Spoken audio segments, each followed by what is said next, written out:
Эфир Абхазского телевидения продолжается. Вы смотрите информационный выпуск Амшейкшара. Здравствуйте. А сейчас коротко о главных темах. Налоги, энергетика и миллионные субсидии. Кабмин Абхазии утвердил пакет важнейших экономических решений. В АГУ ученые обсуждают будущее этноса и языка. Стартовала 9-я международная научная конференция.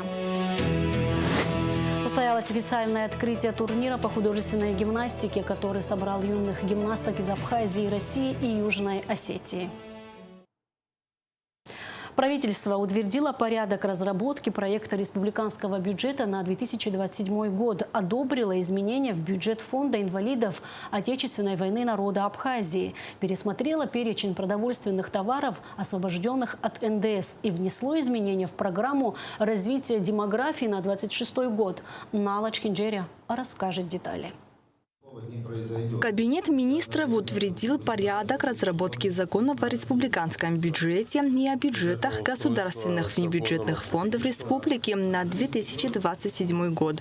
В частности, Министерство экономики в срок до 15 июля 2026 года должно разработать прогноз социально-экономического развития и направить его на одобрение в Кабинет министров.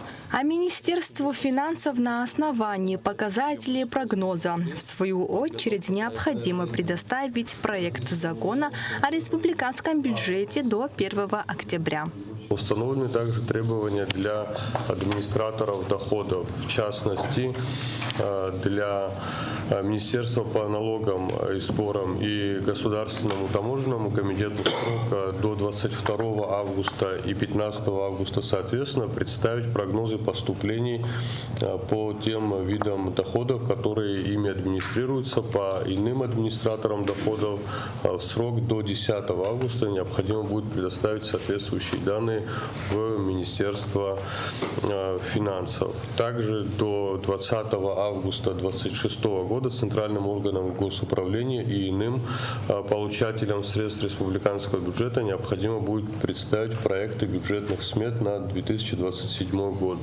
Правительство республики одобрило перечни продовольственных товаров, ввоз и реализация которых не подлежит обложению налогом на добавленную стоимость. В перечень включены мясо и мясные продукты, рыба, молочная продукция, злаки и другие товары. Новый нормативный акт заменит общий принцип освобождения продовольственных товаров от налога на добавленную стоимость на фиксированный и юридически точный перечень. Принятие данного проекта позволит увеличить объем дополнительных доходов в бюджет от администрирования НДС до 600 миллионов рублей. В целях рационализации системы налоговых льгот проектом постановления предусматривается исключение из льготного периода перечня позиций, не относящихся к категории продуктов первой необходимости. Это деликатесы и иные специфические товары, которые не являются продуктом массового потребления в Республике Абхазия. С другой стороны, мы выравниваем условия между производителями отдельных видов товаров, в данном случае сельхозпродукции, других продовольственных товаров, которые наши предприниматели производят здесь внутри. Вот это важный аспект, на который мы обратили внимание, поэтому и предложили более детально, предметно подойти к перечню.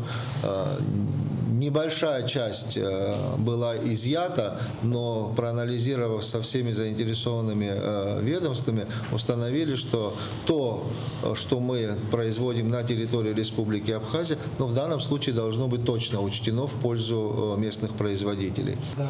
Кабмин утвердил межведомственную целевую программу развития демографии на 2026 год. Межведомственной рабочей группой были рассмотрены 12 заявлений от семей, которые по объективным причинам пропустили сроки обращения за единовременной денежной выплатой.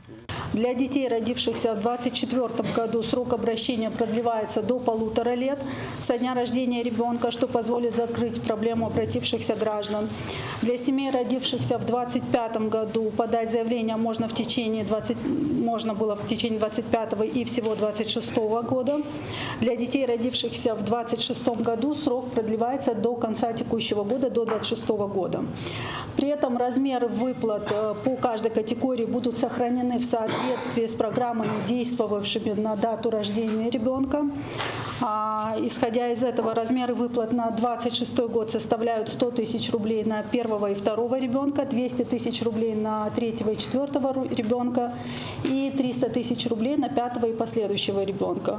Также Кабмин утвердил соглашение между правительством Абхазии и правительством России о мерах по обеспечению совместной работы энергетической системы нашей страны и единой энергетической системы России. Затрагивает вопросы, связанные с регулированием поставок электроэнергии, вопросов эксплуатации объектов высоковольтных, по которым происходит передача электроэнергии 220 и 110 киловольт, а также создает основу для осуществления так называемого аварийного перетока в случае возникновения такой необходимости для каждой из сторон соглашения. В дополнение я бы хотел сказать, что данное соглашение, помимо тех аспектов, которые были ранее озвучены, оно также фактически устанавливает правовые основы по взаимодействию между нашими энергосистемами, что важно подчеркнуть. Далее был рассмотрен и принят вопрос о внесении изменений в закон о бюджете Государственного внебюджетного фонда инвалидов ВОВНа на 2026 год. Общий объем расходов фонда на этот год утвержден в сумме более чем 299 миллионов рублей. Проект предусматривает увеличение расходов на 22 миллиона 52 тысячи рублей. В общем, Кабинет министров рассмотрел и утвердил 14 вопросов. Нала Чхинджерия, Камила Джопуа, Абхазское телевидение. Делегация МИД Абхазии прибыла в Женеву на очередной раунд дискуссий по безопасности и стабильности в Закавказье. В ее состав вошли замминистра Одиссей Бигвава, сотрудники ведомства Лаша Авицба, Артур Гагуля, Астанда Патарая, сотрудник посольства Абхазии в России Кан Таня. Возглавил делегацию министр Олег Барцыц, сообщили в МИД. 67-й раунд пройдет 30 июня, 1 июля. Вновь назначенный посол России в Абхазии Вячеслав Гладков пообщался с детьми из Абхазии, отдыхавшими в Саманленщине. Гладков побывал на детском турслете «Наш Вектор», где попробовал кофе по-сухумски, услышал народную абхазскую музыку в исполнении оркестра имени Утара Хунзаря и даже успел немного познакомиться с культурой абхазского танца. В этом лесном походе компанию Гладкову составили вице-премьер Тараш Хагба и руководитель Ассоциации силовых ведомств Абхазии Батал Агарба. А во время традиционного вечернего костра Гладков открыто рассказал о том, что волнует всех. Как он готовится к выступлению в должность посла, чего сам ждет от этой миссии, что уже знает об Абхазии и с каким настроем отправляется в Сухум. Мне кажется, что в любой работе самое главное быть честным. И нужно любить свою родину, нужно уважать старших, нужно заботиться о детях, заниматься их воспитанием, заниматься здоровьем. И в любой стране, да, это главное. А дальше, я надеюсь, что уже в процессе работы мы вместе познакомимся и будем... Самое главное, что нужно решать проблемы, которые помогают друг другу. Я думаю, что здесь самое главное, что оно должно быть на уровне уважения и равноправия двух государств. И мы все нуждаемся в общении, и дети показывают пример, да, сегодня, общаясь. В АГУ стартовала 9-я международная научная конференция «Этнос и культура в эпоху глобализации. Пространство и история». Цель – организация конструктивной интеллектуальной дискуссии по актуальным вопросам, касающимся проблем глобализации, этнокультурной идентичности и межкультурной коммуникации. Подробности в материале Аэлиты Арутюнян. К участию в конференции приглашались работники образовательных, научно-исследовательских и профильных учреждений, ученые, соискатели, аспиранты, студенты, занимающиеся исследовательской деятельностью по одному из направлений конференции. А в первую очередь на конференции собрались философы, психологи, педагоги из разных вузов России. Среди них МГУ и Российская академия наук. Я выступал по поводу многополярного мира как закономерное явление, потому что есть такие закономерности, как многополярный мир, который не случайным явлением является.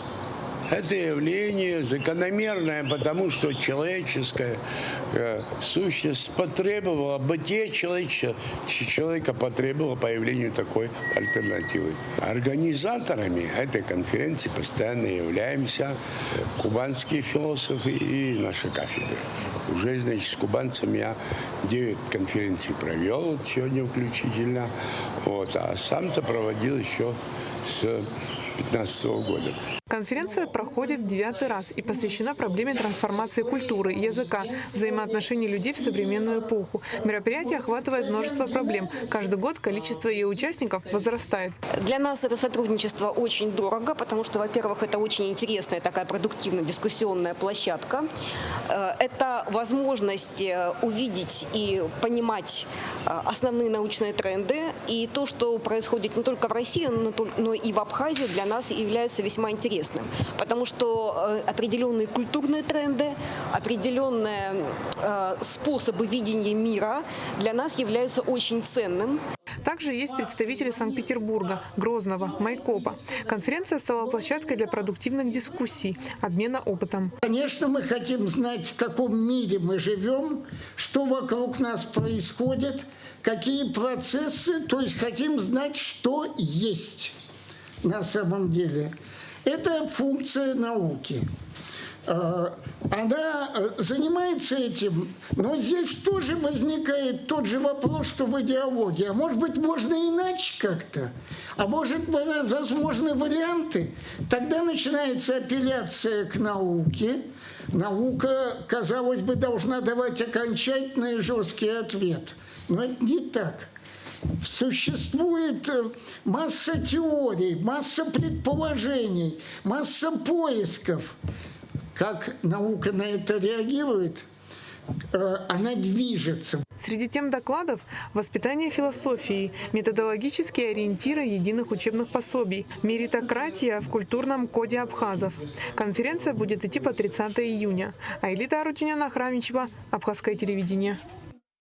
В Сухуме торжественно открылся 5-й юбилейный сезон Международной школы педагогического мастерства. Ежегодно проект объединяет учителей Абхазии и России, создавая площадку для обмена опытом и современными образовательными практиками. В этом году участие в работе школы принимают педагоги из Самарской области и города Тамбова. В программе открытые уроки, мастер-классы и профессиональные встречи. Участников и гостей мероприятия поприветствовал глава администрации Сухума Тимур Агарба. От имени администрации города Сухум и от себя лично сердечно приветствую вас на торжественном открытии 5-го юбилейного сезона Международной школы педагогического мастерства. Особую признательность хочу выразить делегации города-побратима Тамбова. Именно ваши коллеги стояли у истоков создания этой значимой образовательной площадки. И сегодня ваше присутствие придает событию особую значимость. Обращаясь к педагогам, слушателям школы, хочу выразить глубокую благодарность за ваш самоотверженный труд, за ту важную миссию, которую вы ежедневно выполняете – обучение и воспитание подрастающего поколения. Уже совсем скоро Абхазию ждет большая игра КВН. На одной сцене в самом сердце Сухума встретятся знаменитые нарты из Абхазии и сборная России. В жюри известные артисты и музыканты. А возглавит судейскую коллегию гендиректор Первого канала Константин Эрнст. Нарты из Абхазии активно готовятся к встрече. На одной из репетиций побывала Гугуца Вардания. Когда поет поет душа, тогда и шутки рождаются быстрее. А если юмор у тебя в крови, то его нужно обязательно привезти на родину. Именно так и поступили знаменитые нарты из Абхазии. Давняя мечта сбылась. Естественно, это для нас ответственный момент, потому что мы долго к этому шли. Это наша давняя мечта привести сюда высшую лигу. И вот наконец-то это свершилось. Мы готовимся достаточно серьезно, готовимся как и в прошлые разы готовились, то есть по-молодежному, по-задорному. Шутить на сцене будут две большие команды – Абхазии и России. Уже опытные и известные нарты из Абхазии и молодая абхазская команда «Фантасмагорцы» объединились, чтобы играть в КВН с российской сборной. На одной сцене встретятся люди, чьи шутки давно стали частью истории КВН. Чемпионы высшей лиги, обладатели главных наград клуба, команды, на которых выросло не одно поколение зрителей. Будут гости из России, которые тоже имеют абхазские корни. Мы, наверное, это будет сюрпризом, поэтому я не буду выдавать имена. Программа, в принципе, очень смешная, нам она очень нравится, и я уверен, что понравится нашим зрителям. Впервые выступать у себя на родине, признаются юмористы, еще сложнее. Репетиции идут практически каждый день без перерывов. Шутки рождаются на сцене, за кулисами и во время разговоров. Так создается сценарий. Тревожно, волнительно. Дома всегда тяжелее играется. Я думаю, не только нам, команде КВН «Нарты» из Абхазии, но и в целом. Если спортсменов взять, дома всегда тяжелее, потому что ответственность перед страной, перед семьей, перед друзьями, перед болельщиками, она всегда зашкаливает. Настроение уже полгода с того дня, как мы поняли, что игра, о которой мы мечтали всю жизнь, которая едет к нам сюда, к нам в столицу, что она состоится тут, уже полгода как боевое. Идея провести КВН в Абхазии возникла очень давно, ведь абхазским КВНщикам практически нет равных в соревнованиях по юмору. После того, как мы стали чемпионами высшей лиги, проводились же разные фестивали, то есть Юрмала, летний кубок, сейчас «Голосящий Кивин» проводят в Светлогорске, в Сочи игры проводили. И, соответственно, Александр Васильевич Масляков общался с нами на тему, что мы пытались привести КВН в Абхазию, давайте проведем фестиваль. Но проблема была в том, что у нас не было зала, где это проводить.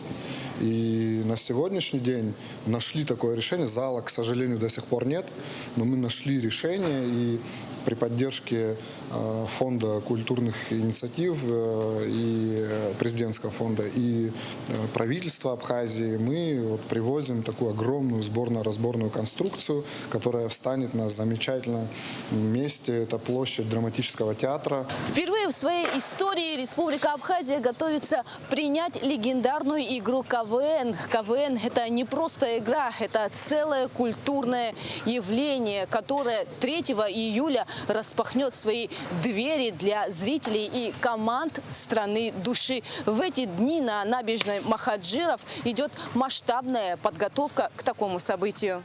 Освещение, сцена, прожекторы, техника. На создание площадки для проведения КВН уходит неделя. Освещать мероприятие будут ведущие абхазские и российские СМИ. Трансляция пройдет по центральным каналам. Кстати, у зрителей будет возможность попасть на генеральную репетицию 1 июля. Билеты на нее продаются на сайте Ticket.me. Там же можно приобрести их и на 3 июля. В этот день в 19:30 пройдет сама игра. Все действия пройдут на театральной площади при поддержке правительства Абхазии, президентского фонда культурных инициатив и Первого канала. Гугут Савардания, Заур Лиев, Абхазское телевидение. 133 выпускника 11 класса, среди которых 3 отличников, окончили школу в Гулрыбском районе в этом году. Для них, а также для 175 выпускников 9 класса в Доме культуры села Мачара был организован выпускной бал. После вручения аттестатов выпускники станцевали школьный вальс. Гостей и участников праздничного мероприятия порадовала концертная программа, фуршет и красочный салют. Почти все билеты на поезда из России в Абхазию раскуплены к летнему сезону. Осталось лишь 10% свободных мест, сообщает АЖД. На данный момент более 90% мест в составах уже реализовано. В связи с этим пассажирам рекомендуется заранее планировать поездку и приобретать билеты как можно раньше. На сегодняшний день в Абхазию из Российской Федерации курсируют следующие поезда: Диэскурия, Москва-Сухум, Санкт-Петербург-Сухум. Кроме того, традиционно в Абхазию в октябре прибудет турпоезд «Рица». В республиканской детско-юношеской спортивной школе в парке имени Курченко состоялось официальное открытие турнира по художественной гимнастике «Краски детства», который собрал юных гимнасток из Абхазии, России и Южной Осетии. Репортаж Миланы Агарба. 90 юных гимнасток из Абхазии, России и Южной Осетии собрал второй международный турнир по художественной гимнастике «Краски детства». Организатором мероприятия выступили Федерация художественной гимнастики города Сухум, Национальный союз гимнастических дисциплин, Департамент по делам молодежи и спорта и Управление образования города Сухум. Для нас это большой праздник. Из года в год мы видим, что у нас развивается в городе Сухум именно художественная гимнастика. Мы видим, с какой любовью ходят к нам в спортивную школу наши дети, как ответственно рядом стоят родители. Спортсменки распределяются по нескольким категориям, рассчитанным на разный уровень подготовки. Группы А, Б и С. Предусмотрены соревнования и для самых юных участниц, которые занимаются художественной гимнастикой первый год. Возраст спортсменок от 4,5 до 14 лет. Этот спорт объединяет все народы и приводит всех нас к дружбе, к любви и взаимопониманию. Всем участникам я желаю хороших выступлений, ярких эмоций, удачи, а родителям терпения и радоваться за своих детей. Спасибо всем, кто поддержал нас, молодую федерацию, и мы сделали этот праздник вместе. Главный тренер по художественной гимнастике Ирина Китаева выразила надежду, что турнир «Краски детства» станет традиционным мероприятием. Это второй же наш традиционный турнир «Краски детства», который проходит в Сухуми. По некоторым обстоятельствам не получалось у нас пару лет провести этот турнир. Всегда в конце сезона. Надеемся, он будет традиционный. Мы проводим турнир «Краски детства», открытый турнир, на который приглашаем всех команды. Особенно волнительны эти соревнования для юных гимнасток, ведь для многих из них это первый шаг в спортивной карьере.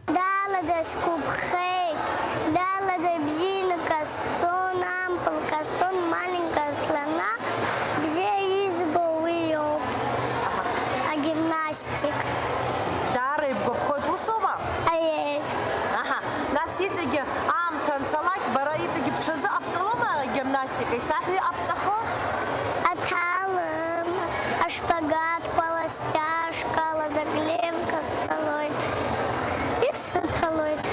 Турнир «Краски детства» в этом году посвящается 2510-летию города Сухум. Занятия гимнастикой помогают детям не только улучшить физическую форму, но и развивают такие качества, как дисциплина, настойчивость и уверенность в себе. Милана Агарба, Адица Сагария, Джамбул Чхепелия, Абхазское телевидение. Движение на дорогах Сухума будет ограничено 1 и 3 июля из-за массовых мероприятий на площади у Абхазского театра, сообщили в ГАИ.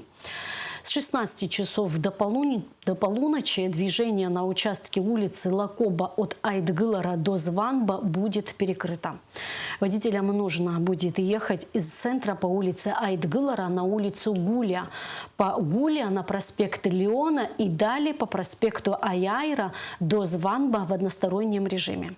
Также движение транспорта будет прекращено на участках от проспекта Аяйра к набережной Махаджиров, по проспекту Леона, улицам Пушкина и Академика Марра, от улицы Лакоба к набережной по улице Званба. И в конце выпуска информация о погоде. По сообщению синоптиков, 30 июня в Абхазии ожидается облачная погода. Временами возможен дождь, гроза. Температура воздуха ночью плюс 15-20, днем плюс 24-29 градусов. Температура морской воды плюс 25.